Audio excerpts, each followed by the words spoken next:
Salut à tous, on se retrouve pour l'épisode 3281 du Zap Image. On commence aujourd'hui en ce dimanche 27 avril avec des anniversaires et on commence tout d'abord avec deux joueurs de Tottenham. Tout d'abord, Christian Romero, défenseur central de l'équipe, il fête aujourd'hui ses 27 ans, bonne année à lui. Et également l'avancante de Tottenham, Mathys Tel, jeune attaquant français prêté par le Bayern. Il fête aujourd'hui ses 20 ans, l'ancien Rennais.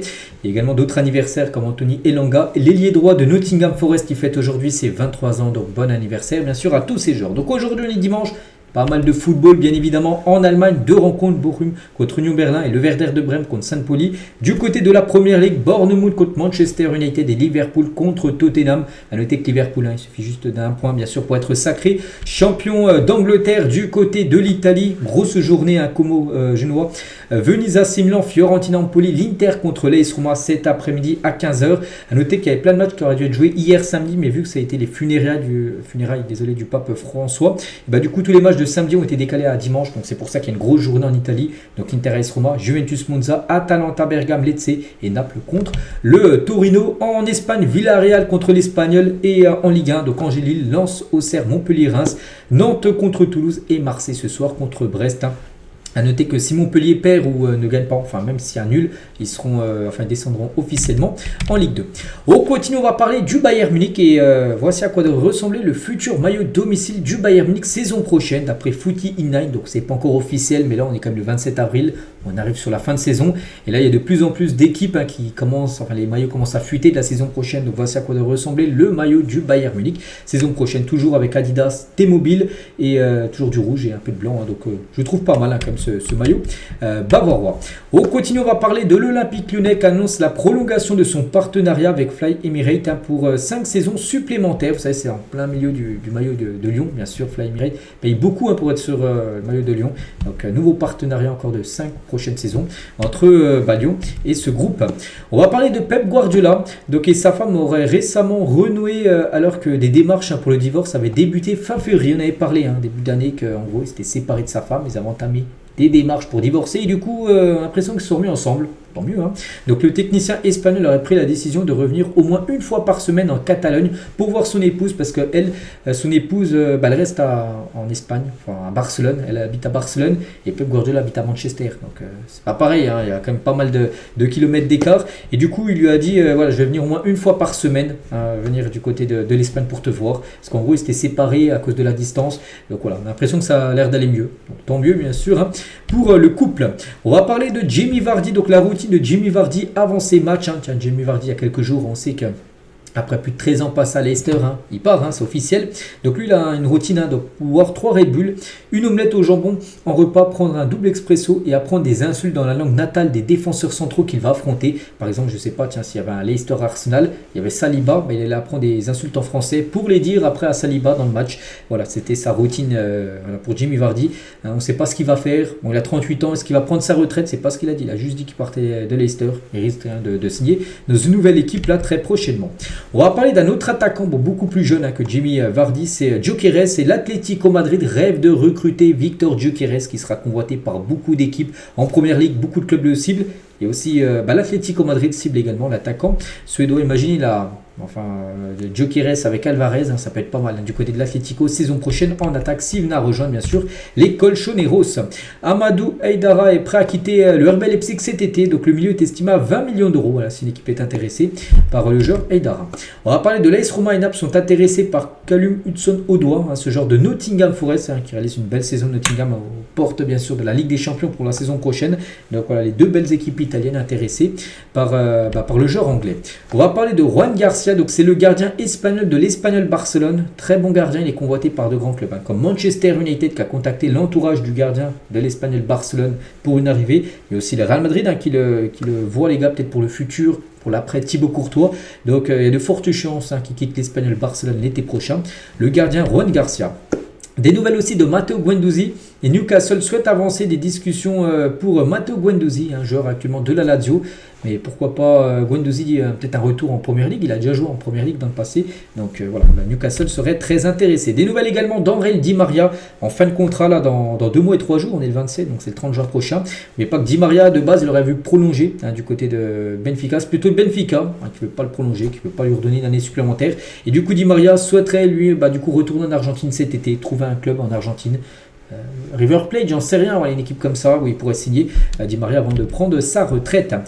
Concernant Florian Wirtz, qui risque d'être le plus gros transfert en termes de montant la saison, lors du mercato là, parce que ça pourrait dépasser les 140-150 millions d'euros.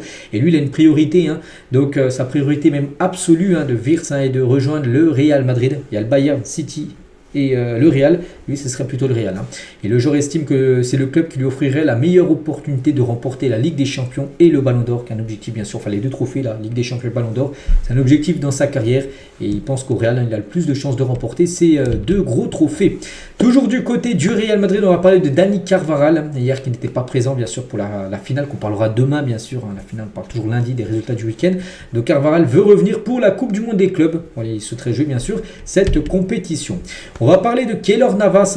Keylor Navas revient sur sa décision à contre-cœur de quitter le Real Madrid pour le PSG en 2019. Il a rejoint Paris, mais lui il aurait voulu rester au Real. Si c'était Florentino Pérez qui m'appelait, j'irais à la nage.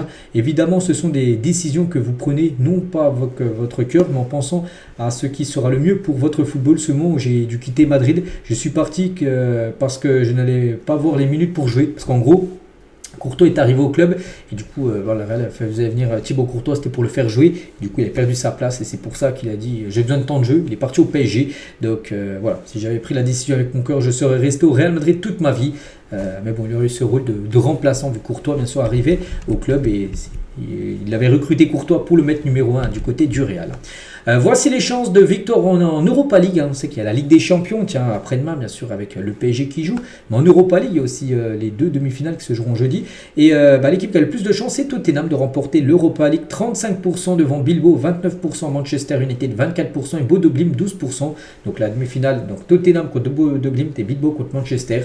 Donc voilà. Il y a une chance sur 2 comme qu'un club anglais remporte l'Europa League en fin de saison. Et concernant la Ligue des Champions, un club anglais peut également remporter cette compète. Il ne reste plus qu'Arsenal.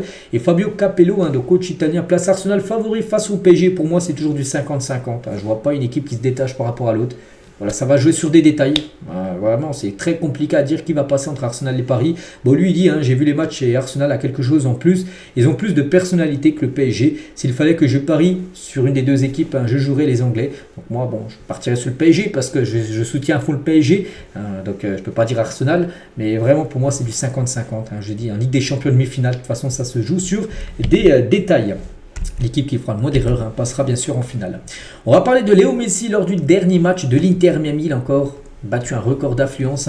Le Columbus Crew a enregistré sa plus forte affluence à domicile de l'histoire du club, de cette équipe de football en MLS. Parce qu'elle a accueilli bien sûr l'Inter Miami dans son stade. Voilà. Il y avait beaucoup de monde parce qu'il y avait Messi qui jouait. Regardez, le stade n'était quasiment pas non plus à guichet fermé parce qu'on peut voir l'image en haut là. On peut voir qu'il manquait un peu Il manquait des places libres, mais voilà, il y a une grosse influence, c'est la plus grosse influence de l'histoire de Columbus Crew. Et en parlant de Léo Messi, il revient sur ça. Souvenez-vous, ce finale de Coupe du Monde, Kolo Muani, surtout l'arrêt de Martinez, il a dit, si Kolo Muani avait marqué ce but à la fin, ça aurait été une fin terrible, mais la chance doit apparaître dans des tournois comme celui-là. Et dans ce cas, ce n'était pas seulement de la chance, c'est donc Martinez qui nous a sauvés. Et il faut bien qu'un jour le gardien joue ce rôle. Je ne peux plus rien demander de plus, il manquait la Coupe du Monde. J'ai tout gagné dans le football et réalisé tout ce que j'ai toujours aspiré. Il ne peut rien rajouter de plus, il a tout fait dans le football, c'est ce qu'il dit. C'était fou comment la France a égalisé avec nous. Souvenez-vous, l'Argentine menait 2-0. Pensait que c'était fini. Il y a Mbappé qui a fait vraiment une grande finale, bien sûr, qui a remis la France dans le match.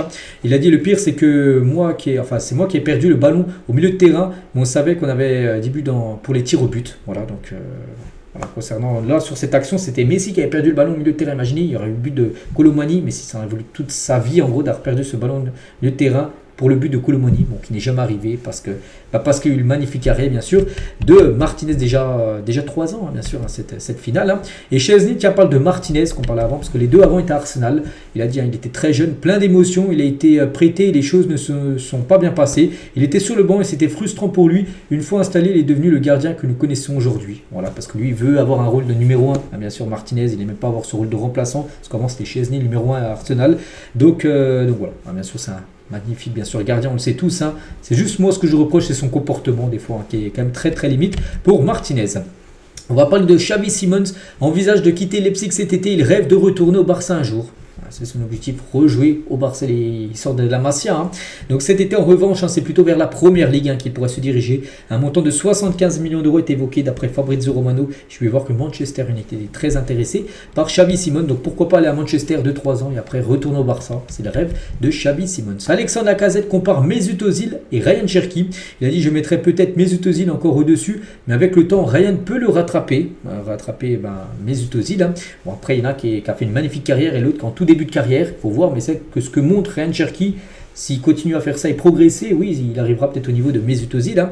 Il est clairement de la trempe de tous les meilleurs meneurs de jeu avec qui j'ai joué, parce que Özil, bien sûr, avait joué avec Lacazette à l'époque à Arsenal. Le clan Mbappé n'a aucune intention de lâcher Caen malgré la relégation en N1. On sait que Caen officiel a descend en National 1 et le clan Mbappé par exemple, Kylian est le propriétaire de cette équipe, il ne va pas lâcher l'équipe. Hein.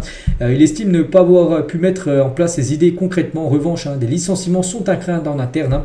Aujourd'hui, le club souhaite miser sur la formation, donc le centre de formation de Caen. Et les premières places des U17 et U19 en championnat n'ont pas dû échapper du côté de Madrid, hein, parce que dans le championnat U17 et U19, donc Caen est premier. Donc voilà, en gros, ils vont essayer de chercher les meilleurs joueurs des groupes jeunes pour les mettre en équipe, bien sûr, professionnelle.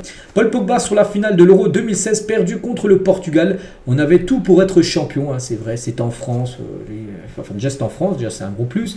Voilà, le Portugal, c'était un total adversaire à la portée, bien sûr, de l'équipe de France, qui n'avait jamais perdu avant dans le passé contre le Portugal, lors de matchs officiels, enfin, lors de grands matchs, hein, certainement.